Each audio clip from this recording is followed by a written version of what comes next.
Salut à toi, j'ai des copains, des copines, des amis. Et puis toi, est-ce que tu as déjà entendu parler de l'asexualité? Alors, bien en fait, ça n'est pas une maladie, ça c'est considéré à tort comme une maladie, et c'est simplement le fait de ne pas ressentir le besoin d'avoir des relations charnelles. Voilà, donc j'ai pris le journal des femmes sur la sexualité et c'est une absence d'attirance sexuelle. Ce sont des gens pour qui le sexe n'a aucune importance, c'est-à-dire que la jouissance par la sexualité n'a jamais été leur priorité. Ils peuvent néanmoins avoir envie de nouer une relation émotionnelle avec quelqu'un, puisqu'ils sont davantage dans le partage, la contemplation, dans la beauté des choses et dans l'intellect.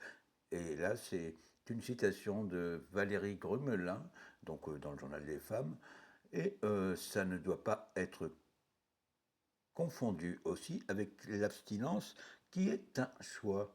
Voilà, autrement, les causes, mais en fait, c'est qu'on t'a, quelquefois, c'est qu'on t'a parfois expliqué que, que tout est tabou dans le corps, ou alors qu'on ne t'a pas dit tu es joli mon garçon, tu es jolie ma fille.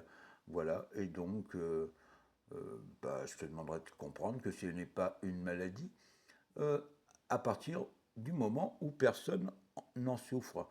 Par contre, quand tu es toujours dans le journal des femmes, quand tu es en couple, alors avec un asexuel ça va très bien, par contre avec une personne sexualisée, comme moi par exemple, il est donc important de consulter un psychologue ou un psychiatre afin de comprendre la raison pour laquelle on est dans ce non-désir d'être touché et pourquoi on refuse de s'octroyer ce plaisir, tient à préciser la psychologue.